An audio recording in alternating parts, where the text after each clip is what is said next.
안녕하세요. 유튜브 넘버원 축구 분석 전문 채널 골 때리는 TV 배팅맨입니다. 자, 축구 토토 승무패 29회차 결과 또다시 1등이 나오지 않으면서 약 18억이 2월이 됐습니다. 그래서 축구 토토 승무패 30회차의 경우는 오랜만에 1등 당첨 금액 약 30억 정도의 초대박 회차가 될 것으로 예상이 되고 한 주 동안 그래서 또 열심히 준비를 해보도록 하겠습니다. 일단 29회차 경기 결과들에 대해서 쭉 말씀을 드려보려고 했는데 축구 토토 승무패 30회차의 경우는 라리가는 빠지고 K리그가 들어오면서 K리그 4경기와 일요일에서 월요일로 넘어가는 새벽 12시 30분에 모두 동시에 경기를 시작하는 프리미어리그 10경기가 들어와 있기 때문에 라리가 경기 결과들에 대해서는 따로 언급드리지 않고 29회차 프리미어리그 경기 결과에 대해서만 간략하게 말씀을 드려보도록 하겠습니다. K리그의 경우는 제가 리그 시작부터 지금까지 주말에 낮 시간에 쭉 봐왔기 때문에 살짝만 말씀을 드리면 배당이 경기 결과에 그렇게 영향을 주지 않는다라는 점 미리 말씀을 드리고 싶고, 울산을 제외하면 이번 시즌 K리그 경기 예측하기 굉장히 힘들다라는 점 미리 말씀을 드립니다. 주말 K리그 경기도 열심히 준비를 해서 저희 또 골 때리는 TV가 K리그 경기 분석 내용 참 재밌죠? 참 재밌고 유쾌하게 말씀을 자주 드려서 굉장히 인상 깊으셨던 분들 많을 텐데, K리그 또 열심히 준비를 해서 추후에 분석 내용 말씀을 드려보도록 하겠습니다. 자, 그리고 제가 라리가 경기 결과들에 대해서 말씀을 안 드리는 이유가 리그가 이제 막판이 되면서 너무나도 지금까지 보여줬던 경기력과는 다른 경기력을 보여줬고, 예를 들어서 바르셀로나가 홈에서 소시에다에 패배를 하고 라요가 원정 에스파뇰에 패배를 하고 발렌시아가 레알 마드리드를 상대로 승리를 하는, 사실상 경기력을 분석해서는 맞출 수가 없는 경기 결과들을 보여줬죠. 그리고 더더욱 라리가에 대해서 언급하기가 싫은 이유가 정말 이번 발렌시아 대 레알 마드리드 경기에서 얼마나 라리가가 쓰레기 같은 리그인지 증명이 됐죠. 제가 지금까지 발렌시아는 정말 2부 리그 강등됐으면 좋겠다라고 계속 말씀을 드렸었는데, 뭐 예전에 뭐 이강인 선수를 내쳤던 이유도 있지만 레알 마드리드와의 경기에서 레알 마드리드가 발렌시아에 도착한 그 순간부터 발렌시아 팬들이 버스에서 내리는 비니시우스 선수를 향해서 온갖 인종차별 발언과 구호를 계속했고, 경기 도중에도 지속적으로 뭐 원숭이 죽어라 같은 모욕적인 발언을 계속하면서 경기장에 쓰레기를 던지면서 조롱을 했고, 결국 폭발한 비니시우스 선수가 경기 도중에 눈물을 조금 흘리는 장면도 잡혔었는데, 정말 수준이 낮은 팬들의 행동이었다라고 말씀을 드릴 수가 있을 것 같고, 팬들도 팬들이지만 유독 비니시우스 선수가 스페인에서 반칙을 당하는 횟수가 압도적으로 많은데, 이게 뭔가 스페인 내 선수들조차도 기본적으로 비니시우스 선수에 대한 인종차별이 기본적으로 좀 깔려 있지 않나 생각이 들어요. 우리나라의 이강인 선수만 보더라도 심판이 비용신 같은 판정을 할 때가 많고 심한 반칙을 당하는 경우가 많이 보이는데, 정말 스페인 라리가 뭔가 대책이 필요하지 않을까 싶습니다. 일단은 레알 마드리드가 인종차별에 대한 성명 발표를 했고 검찰에 고소를 했다고 하는데, 뭐 인종차별 문제가 좀 확실히 뿌리가 뽑혔으면 좋겠고, 라리가에서 또 어떻게 대처를 하는지도 추후에 지켜보도록 하겠습니다. 자, 다시 본론으로 돌아와서 축구 토토 승무패 29회차 결과에 대해서 복기를 해보는 시간 가져보도록 하겠습니다. 영상 시작 전에 좋아요 한 번씩 눌러주시는 거 잊지 마시고, 구독 안 누르고 보시는 분들 구독 꼭 눌러주시고 좋아요도 함께 눌러주시면 감사하겠습니다. 누르셨으면 시작해 보도록 하겠습니다. 자, 1번 경기 토트넘 대 브랜드포. 자, 이 경기는 제가 선발 라인업을 보는 순간부터 엿됐다라고 생각을 했던 경기였는데, 최종 픽 영상에서 제가 말씀을 드리길 에메르송, 로메로, 랑글레 3백이 정상적으로 가동이 되고 호이비에르 선수가 손흥민 선수 뒤쪽에서 잘 받쳐주면 충분히 승리를 할 수가 있는 경기다라고 말씀을 드렸었는데, 갑자기 부상자 명단에 없던 로메로 선수가 빠지면서 또 쓰레기 같은 포백을 들고 나왔고, 호이비에르 선수까지 빠지는 예상치 못한 선발 라인업이 나왔죠. 그리고 또 수비랑 공격이랑 간격이 뭐 거의 중국의 뭐 만주벌판이 되는 상황을 보여줬습니다. 일단 해리 케인 선수가 프리킥 상황에서 골대 구석으로 정확하게 집어넣는 선제골을 넣어줬지만 역시나 토트넘의 하이라이트는 쓰레기 같은 수비였죠. 브랜드포드가 역습을 할 때 수비는 뒤로 물러나지 산체스는 뭐 어딜 막아야 될지 정신 못 차리고 있지 비수마, 올리버 스킵은 올라갔다가 내려올 생각을 안 하니까 아주 브랜드포가 공격 시에 편하게 공간을 활용할 수 있는 조건을 만들어 줬었죠.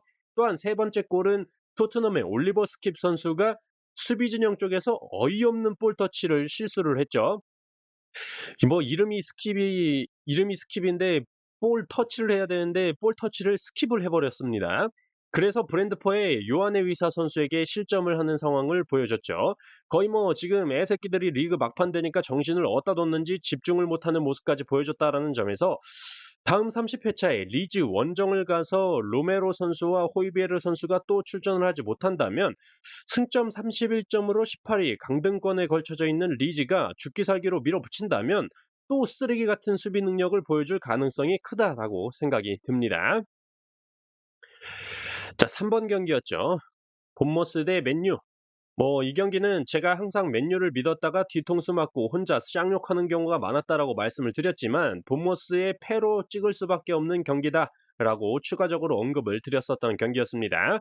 기본적으로 동기부여 자체는 맨유는 챔스 진출이라는 동기부여가 있지만 본머스는 리그 막판이 되면서 잔류가 확정이 됐고 그러면서 그 이후부터 경기력이 내리막길을 탔었기 때문에 맨유의 페르난데스, 카세미로, 에릭센의 중원 조합을 앞세워서 본머스의 단통 패배를 말씀을 드렸었죠.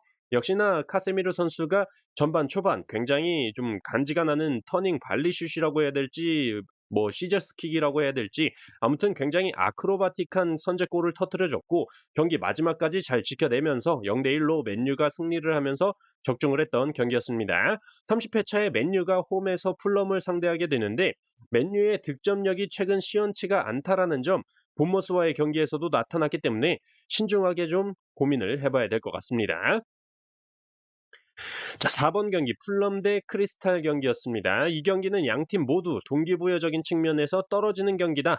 풀럼, 크리스탈 두 팀 모두 잔류에 성공을 했다라는 점 언급을 드렸었고 최근 경기력을 봐도 풀럼도 잘하고 크리스탈 팰리스도 잘하는 상황이기 때문에 승무패 투표율이 균등하게 나눠질 거다라고 생각을 했었지만 풀럼의 승 쪽으로 60%가 몰리는 상황은 이해가 가지 않는다라고 말씀을 드렸었죠.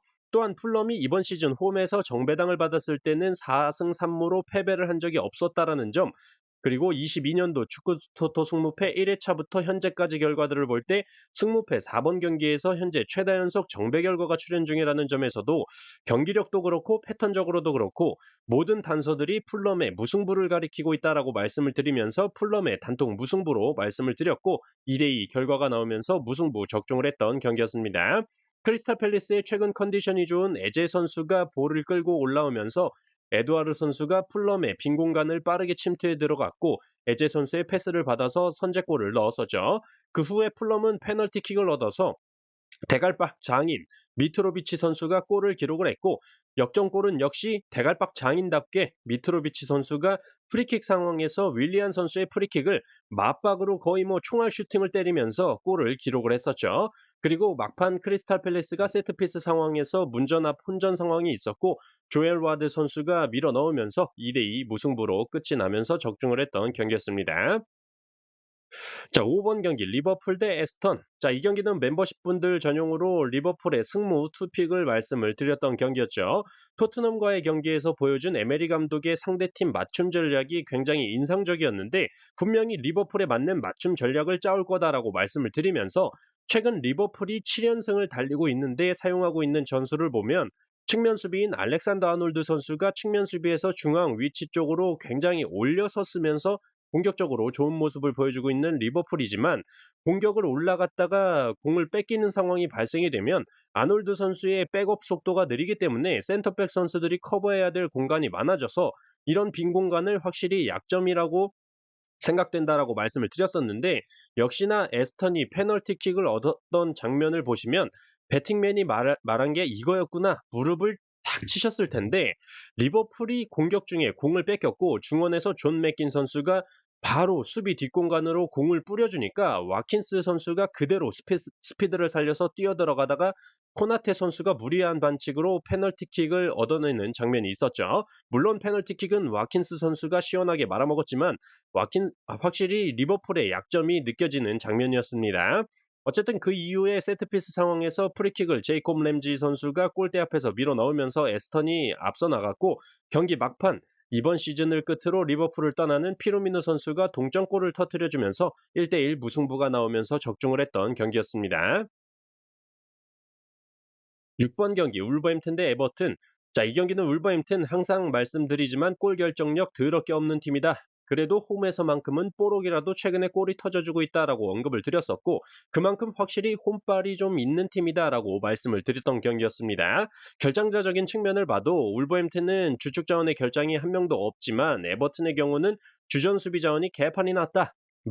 마이콜렌코, 셰이머스 콜먼, 코너 코디, 벤 고드프리 선수가 부상으로 빠지면서 예림이나 홀게이트 같은 이번 시즌 한 자리 출전 횟수를 가지고 있는 선수들이 선발 출전 중이기 때문에, 한마디로 에버튼의 경우는 뒤지게 맞다가 뻥뻥 차주는 공들로 역습을 해야 되는 상황이다라고 말씀을 드리면서, 그 포텐이 터졌던 경기가 브라이턴과의 경기였는데, 울버햄튼의 경우는 브라이턴처럼 뒷공간을 내주는 팀이 아니다.